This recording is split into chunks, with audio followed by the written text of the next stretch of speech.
Investigators sorting through the scene of the horrific terror attack in Lower Manhattan by an apparent lone wolf ISIS sympathizer. The attacker has been identified as Saipov, a Muslim from Uzbekistan who came into the U.S. legally in 2010. Hello and welcome to A Spirited Debate. I'm Lauren Crean. The question of whether Islam is a violent or peaceful religion rears its ugliness every time there is a terror attack by a Muslim. And I've brought in two men who have different points of view on the subject, and you can decide for yourself. Hank Hanegraaff, he's the president of the Christian Research Institute. He's the host of the Bible Answer Man broadcast and Hank Unplugged podcast. His latest book takes on the Quran. It's called Muslim, What You Need to Know About the World's Fastest Growing Religion. So, Hank, welcome for joining me. It's nice to be with you, Lauren. There's a heart-wrenching attack. In the wake of this attack, 8 people are dead, 11 injured. One of those injured, both legs had to be amputated. Your reaction to when you heard this, did you think it was Islamic terror? Well, absolutely. And I've said this many times, that Islam is the only significant religion in history with a socio-political structure of laws that mandate violence against the infidel. And that graphic global reality makes Islam a religious ideology that espouses terrorism as a permanent policy, not just a temporary expedient. And that has been a reality. You can talk about the Manhattan massacres now. You can talk about 9/11 and what happened yesterday, October 31st. But you can go all the way back to the Medinan massacre. So this is 14 centuries of Islamic history. You know, one of the counters is that, you know, there are millions of billions of Muslims, and most of them, the vast majority of them, are peaceful. So why would you say that Islam is not a peaceful religion if the vast majority of them are peaceful?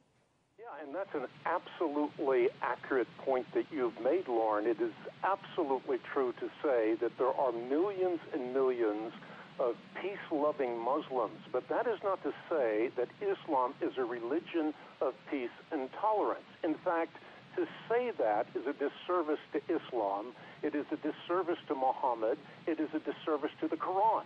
If you read Quranic passages, like the Surah of the Sword, Quran 9:5, one of the last surahs ever given, that surah tells us that you are to wage war against the infidel, that you are to slay them, that you are to beleaguer them, and that you are to use every stratagem of war against them.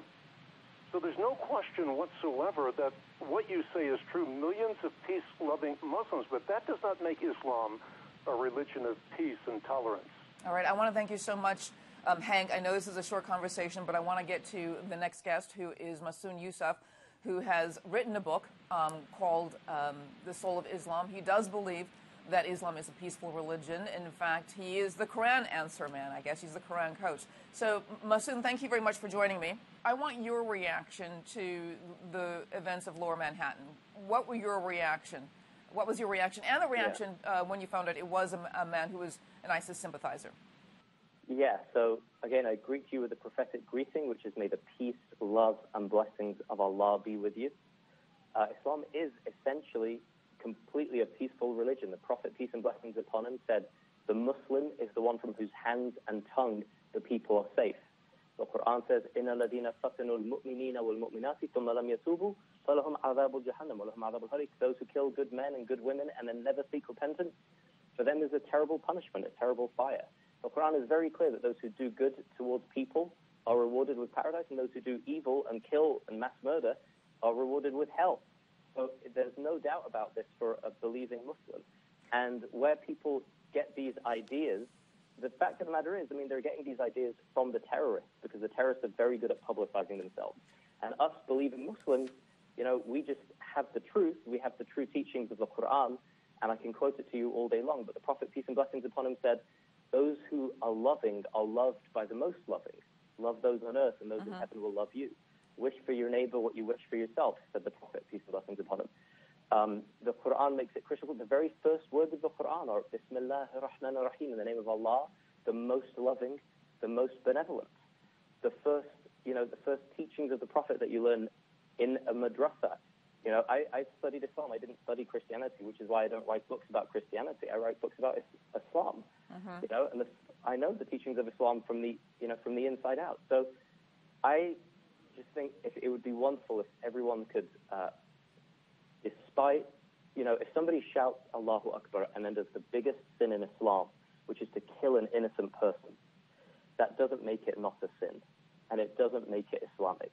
If I shout Allahu Akbar and then drink wine and eat pork, that doesn't make it not a sin, right? And so, for me, it's very clear that the teachings of Islam are totally against all forms of mindless violence, killing innocent people. The Prophet, peace and blessings upon him, said, everyone will have wiggle room with Allah on the Day of Judgment, except the one who sheds blood.